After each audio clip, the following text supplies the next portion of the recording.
Can the Democrats overturn public mandate for Donald Trump? A key Democratic criticism of the president-elect, Donald Trump, is the 2020 insurrection attempt where Republicans stormed Capitol Hill and raided the White House, all to reject the 2020 election result, which put outgoing President Joe Biden in the Oval Office. However, one Democrat believes while a situation like overthrowing the chosen candidate is still not something they will do, they can still make Kamala Harris a president. Former staffer of Vice President Kamala Harris has urged President Joe Biden to resign and install his deputy as the first woman president of the country, although for a short duration. Quote, Joe Biden has been amazing, but he should fulfill one last promise to be transitional, unquote. Jamal Simmons, former communications director for the vice president, said on a social media post after making a similar suggestion on Sunday during a talk show. Quote, Joe Biden's been a phenomenal president. He's lived up to so many of the promises he's made. There's one promise left that he could fulfill, being a transitional figure.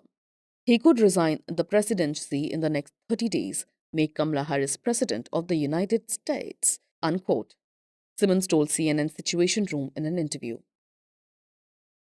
He said it would turn the tables on Trump, keep Kamala from presiding over January 6, and make it easier for the next woman to run. Quote, it would absolve her from having to oversee the January 6 transition of her own defeat, unquote. And it would make sure it would dominate the news at a point where Democrats have to learn drama and transparency and doing things the public wants to see. This is the moment for us to change the entire perspective of how Democrats operate, he added. Responding to a question, Simmons said that this is the best thing Biden can do now. Quote, this is something within Joe Biden's control. If he did it, it would, again, fulfill his last promise and give Kamala Harris a chance to be the 47th President of the United States of America. It would disrupt all of Donald Trump's paraphernalia, right?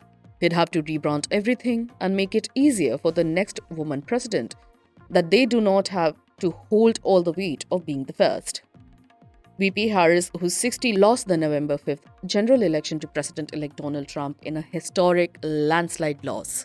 If she would have been elected, she would have made history by being the first woman, by being the first black woman, or being the first Asian American president of the United States. However, Trump also made history. He is the first ever convicted felon to have run for and won the United States presidency.